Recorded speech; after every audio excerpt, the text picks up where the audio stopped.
Come and let us go up to the mountain of the Lord, unto the house of our God.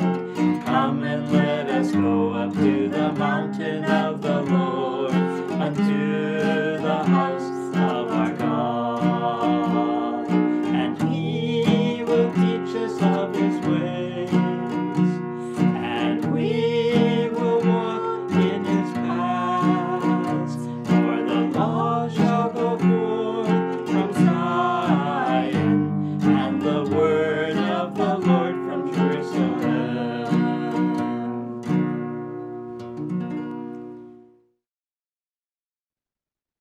Hello. Halo, We're talking about ruling today. hari ini kita akan berbicara tentang bagaimana kita memerintah. We often think that that's not for us, Seringkali kita berpikir memerintah itu sebenarnya tidak diperuntukkan bagi kita. we often have the concept that we are a victim of our circumstance and not the one who rules over it. Seringkali yang menjadi konsep pemikiran kita bahwa kita ini sebenarnya adalah korban dari lingkungan kita dan bukannya kita yang memerintah. You know, in Indonesian there's a word, kasihan. Kalau di Indonesia ini ada kata yang sudah disampaikan oleh Ibu Betty tadi, aduh kasihan ya. And it's a word that's used a lot. Dan kata ini sering dipakai ya, orang Indonesia pasti tahu. But God has another mindset for us. Tetapi Tuhan punya pemikiran yang lain tentang kita, saudara. He doesn't want us pressed under the circumstance. Tuhan tidak ingin kita tertekan, berada di bawah situasi. He wants us to rule over our circumstance. Tuhan ingin kita memerintah dan berada di atas situasi kita, saudara. So we're going to look into the scripture a little bit. Kita akan melihat sedikit firman Tuhan. Revelation 1, 4-6 is a letter to us written through John from God. Nah, kita akan buka di dalam Wahyu 1 ayat 4 sampai ayat yang ke-6. Ini adalah surat yang ditulis oleh Yohanes yang ditujukan kepada kita ya, sebenarnya surat ini dari Yesus. Wahyu 1 ayat 4 sampai 6. Demikian firman Tuhan. Dari Yohanes kepada ketujuh jemaat yang di Asia Kecil. Kasih karunia dan damai sejahtera menyertai kamu dari Dia yang ada dan yang sudah ada dan yang akan datang, dan dari ketujuh roh yang ada di hadapan tahtanya, dan dari Yesus Kristus, saksi yang setia, yang pertama bangkit dari antara orang mati dan yang berkuasa atas raja-raja bumi ini. Bagi Dia yang mengasihi kita dan yang telah melepaskan kita dari dosa kita oleh darahnya, ayat 6, dan yang telah membuat kita menjadi suatu kerajaan, menjadi imam-imam bagi Allah Bapanya. Bagi Dialah kemuliaan dan kuasa sampai selama-lamanya. Amin. Amen. So when we come to Jesus and have our sins washed away, we are brought into a new kingdom. Ketika kita datang kepada Yesus dan segala dosa-dosa kita dihapuskan, saudara, sesungguhnya kita dibawa masuk kepada satu kerajaan yang baru. We have come into a kingdom of love. Kita sudah memasuki kerajaan kasih. We have come into a new mindset. Kita sudah memasuki satu pemikiran gaya berpikir yang baru. And so everything in our life must adjust to that. Maka segala sesuatu dalam kehidupan kita ini harus kita sesuaikan dengan kerajaan yang baru ini, saudara. And the Lord says in His word, "Behold, I make all things new." Dan Tuhan sendiri berkata demikian, lihatlah aku menjadikan segala sesuatu baru. Sin, dosa, makes everything old and ugly. Dosa menjadikan segala sesuatunya menjadi lama dan menjadi buruk. But God's love makes everything fresh and new. Tetapi kasih Tuhan menjadikan segala sesuatunya baru, segar. And He washes us. Dan Yesus dia membersihkan kita, membasuh kita. And He cleanses us in His blood. Membersihkan kita sepenuhnya oleh darahnya. This is an active daily work within our lives. Dan ini adalah satu pekerjaan yang aktif ya, suatu karya yang aktif setiap hari terjadi dalam kehidupan kita. So as we come into this place, we come into a place of rulership. Nah, di saat kita memasuki kerajaan yang baru ini, kita memasuki pemerintahannya, saudara. It's not that we can do it, but it says He has made us kings. Bukan karena kita yang melakukannya, tetapi Tuhan sendirilah yang menjadikan kita raja-raja. So we no longer sit on the throne of our heart, but Jesus sits on the throne of our heart. Jadi di dalam takhta hati kita sudah bukan kita yang duduk di situ ya, saudara, tetapi Yesus yang bertakhta di takhta hati kita. That's a wonderful feeling. Bukankah itu suatu perasaan yang luar biasa, saudaraku? So the word kings here means actually a kingdom. Nah, saudaraku, kalau dalam bahasa Inggris, kalau kita lihat di ayat yang ke-6, menjadi suatu kerajaan dalam bahasa Indonesia ya. Kalau dalam bahasa Inggris mempergunakan kata raja-raja, tapi kita sudah pakai kerajaan di sini. So we're no longer in the kingdom of this earth. Jadi kita sudah bukan lagi berada di bawah pemerintahan kerajaan dunia ini, saudaraku. But we come into the kingdom of God. Tetapi kita sudah datang dan masuk di kerajaan Allah. 1 Peter. 1 Petrus 2 ayat 9 dan 10. Firman Tuhan berkata demikian. Tetapi kamulah bangsa yang terpilih, imamat yang rajani, bangsa yang kudus, umat kepunyaan Allah sendiri, supaya kamu memberitakan perbuatan-perbuatan yang besar dari Dia yang telah memanggil kamu keluar dari kegelapan kepada terangnya yang ajaib. Kamu yang dahulu bukan umat Allah, tetapi yang sekarang telah menjadi umatnya, yang dahulu tidak dikasihani, tetapi yang sekarang telah beroleh belas kasihan. So that's pretty special, isn't it? Bukankah hal ini luar biasa istimewa ya, saudara? It's pretty wonderful when you are chosen. Sungguh luar biasa kalau kita menjadi yang terpilih. And that's what God calls you, a chosen generation. Dan itulah yang Tuhan sudah sebutkan kepada kita, bangsa yang terpilih. And you're called to proclaim God's praises. Dan kita dipanggil untuk memberitakan kemuliaan kepujian Allah. Because He called you out of darkness into His marvelous light. Jadi kita dipanggil untuk memberitakan perbuatan-perbuatan yang besar dari Dia karena kita telah dipanggil keluar dari kegelapan kepada terangnya yang ajaib. And you know what? When you see God's people, there's the light on their faces.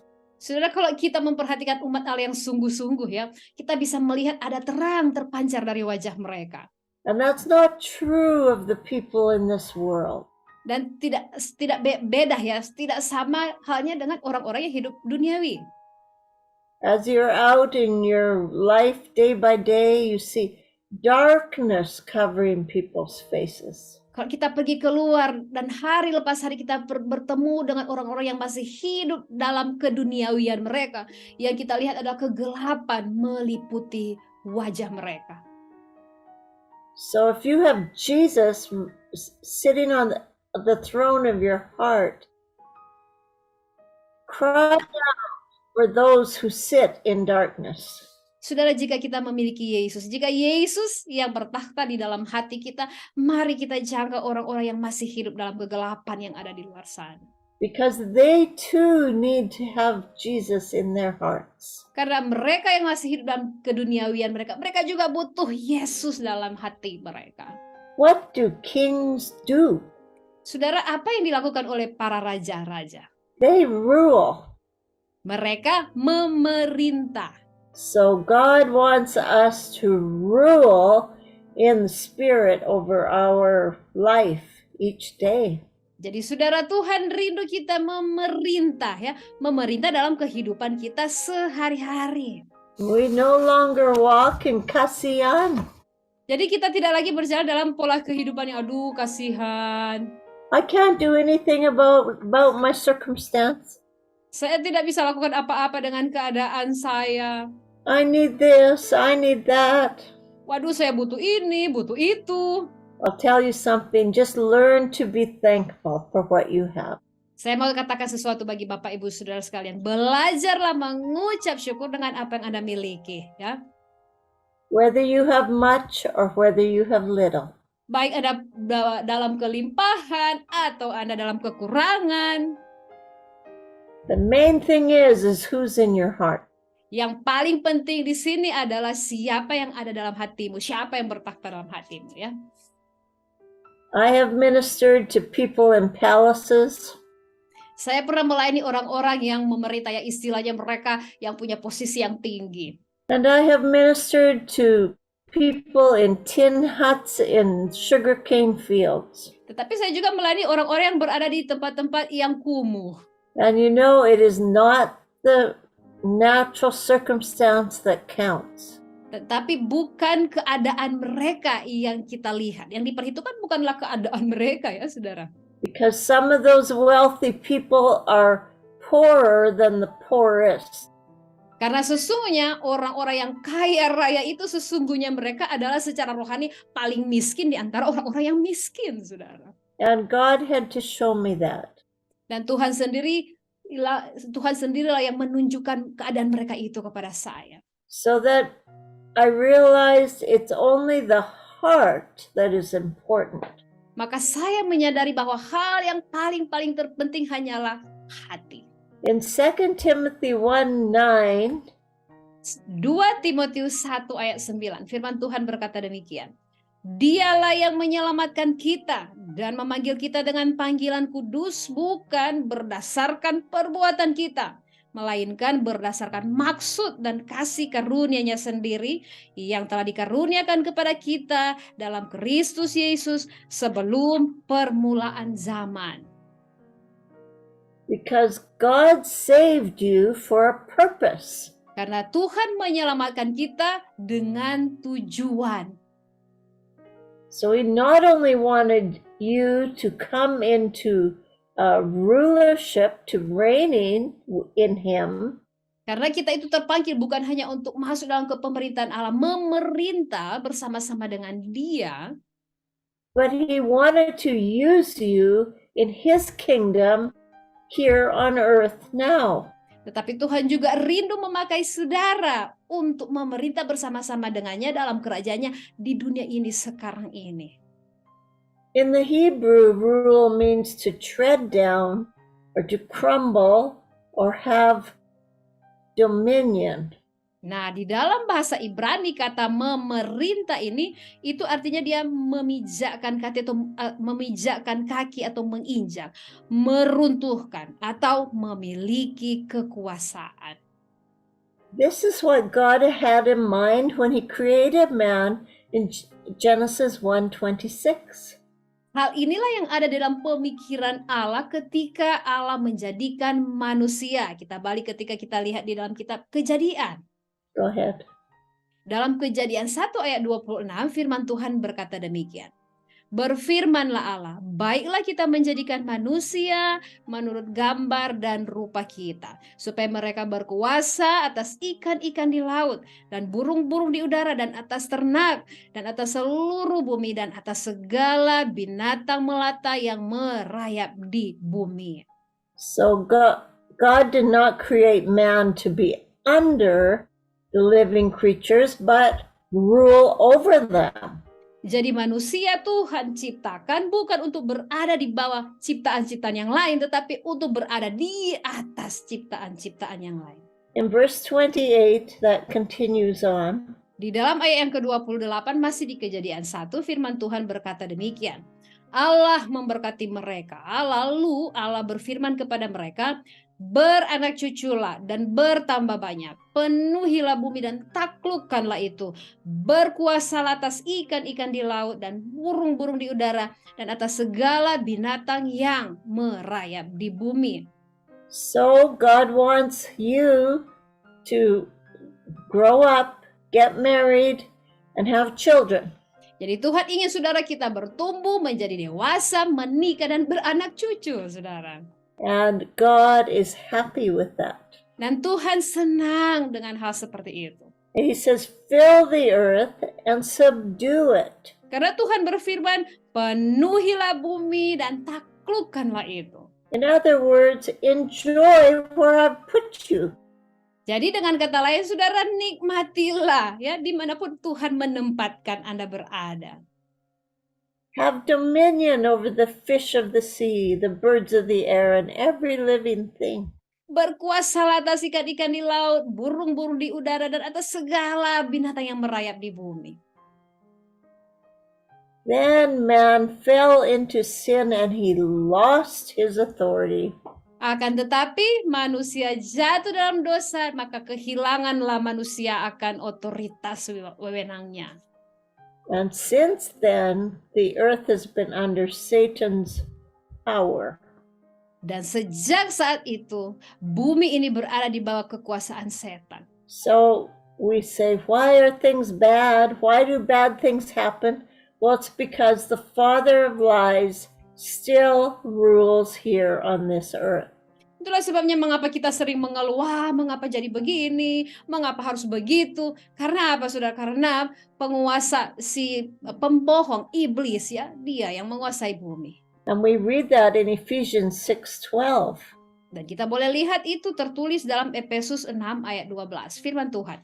Karena perjuangan kita bukanlah melawan darah dan daging, tetapi melawan pemerintah-pemerintah, melawan penguasa-penguasa, melawan penghulu-penghulu dunia yang gelap ini, melawan roh-roh jahat di udara. And that is why you need the power of Jesus Christ in your life. Itulah sebabnya dari ayat yang kita sudah baca tadi, betapa kita membutuhkan kuasa Yesus dalam hidup kita. Because he takes us from the kingdom of darkness into the kingdom of his marvelous light. Karena Yesus sudah membawa kita keluar daripada kerajaan kegelapan untuk memasuki kerajaan terangnya yang ajaib, saudara. And he makes us kings to rule in our life. Dan Yesus menjadikan kita raja-raja untuk memerintah dalam hidup ini. And it's no longer you that lives, it's Jesus doing the living in you. Karena sudah bukan kita lagi yang hidup, tetapi Kristus yang hidup di dalam kita. And our challenge is learning how to let go and let him rule. Dan yang menjadi tantangan bagi kita adalah untuk bagaimana kita melepaskan apapun itu dan mengizinkan Tuhan memerintah sepenuhnya dalam hidup kita. 2 Peter 1:10. 2 Petrus 1 ayat 10.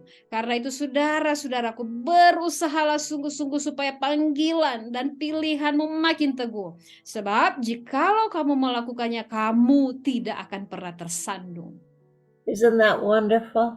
Bukankah hal ini luar biasa firman ini, saudara? We have entered an everlasting kingdom Kita sudah masuk di dalam kerajaan kekal that will never end. yang tidak akan pernah berkesudahan, tidak berakhir. So you should have no fear Jadi saudara, Anda tidak perlu takut. because you are no longer of this world. Karena kita sudah bukan berada di bawah pemerintahan dunia ini. You are seated with Christ in the heavenlies. Kita duduk bersama-sama dengan Yesus dalam kerajaan kekalnya. But as long as we're here, God is teaching us how to rule over our enemies. Dan selama kita hidup di dunia ini, Tuhan sesungguhnya sementara mengajar kepada kita bagaimana kita memerintah, yaitu memerintah musuh-musuh kita. And we can read Psalms 110, 1 and 2. Kita lihat di dalam Mazmur 110 ayat 1 dan 2. Mazmur Daud. Demikianlah firman Tuhan kepada Tuanku. Duduklah di sebelah kananku sampai kubuat musuh-musuhmu menjadi tumpuan kakimu. Tongkat kekuatanmu akan diulurkan Tuhan dari Sion. Memerintahlah di antara musuhmu.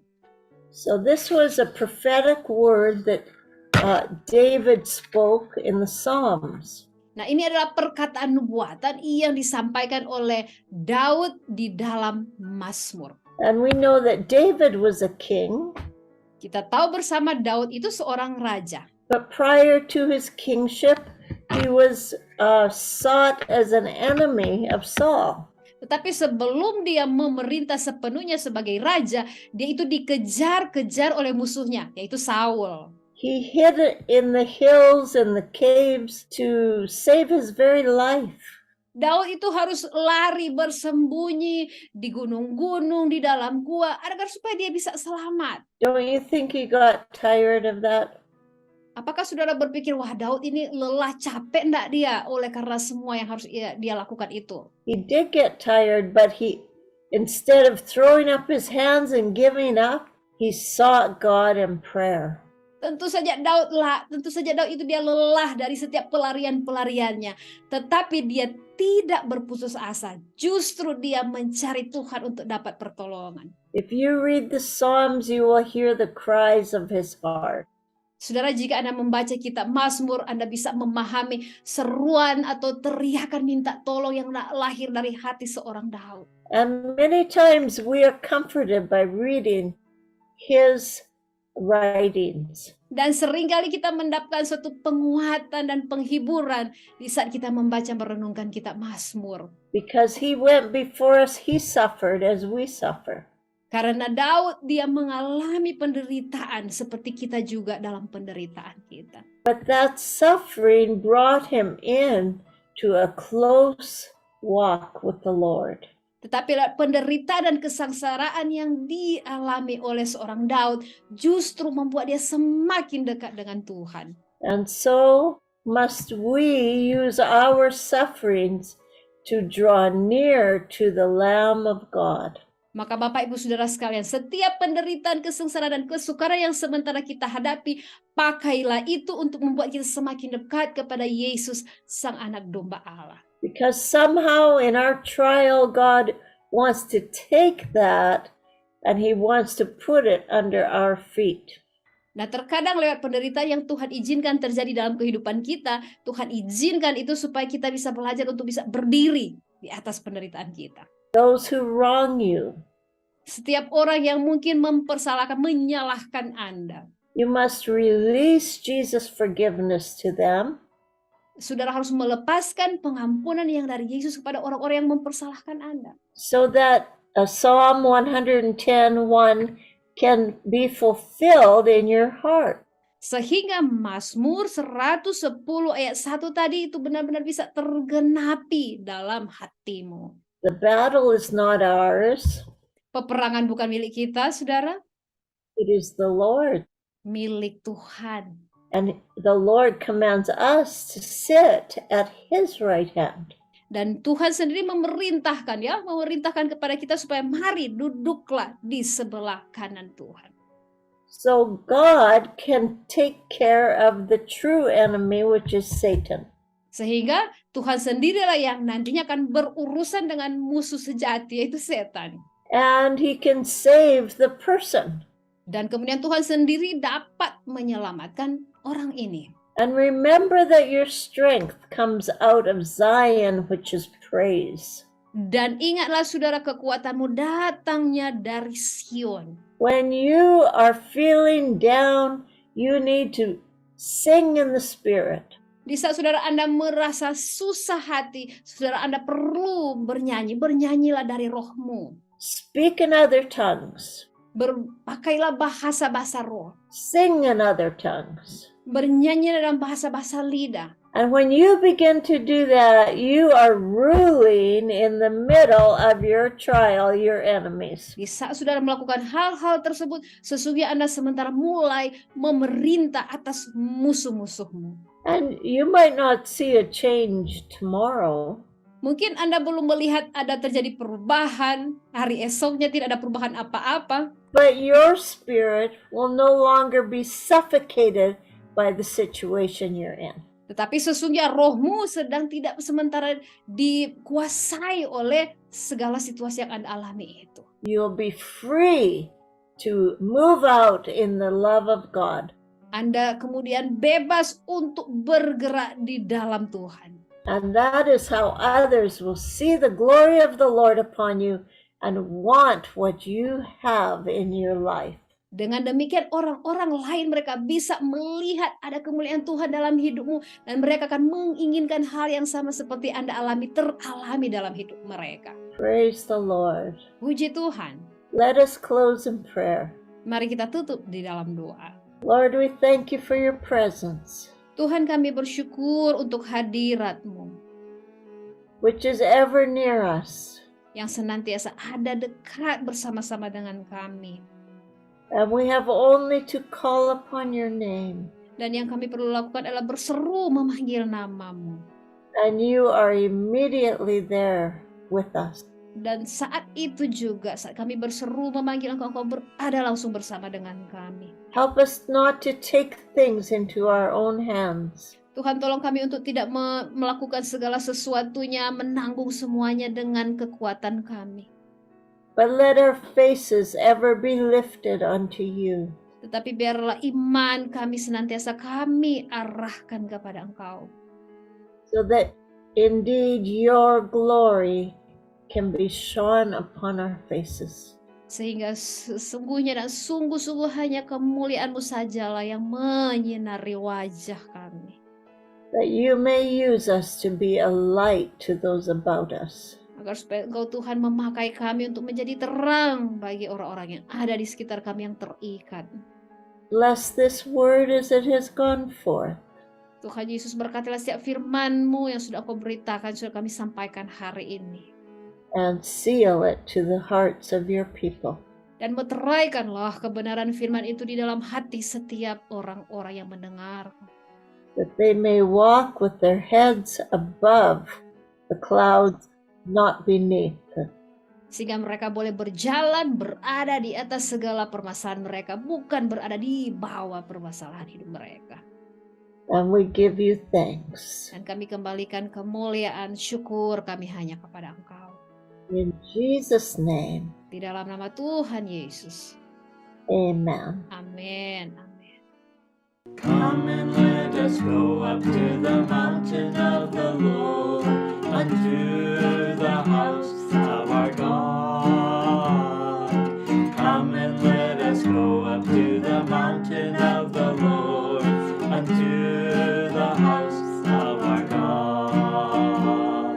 And He will teach us of His ways, and we will walk in His paths.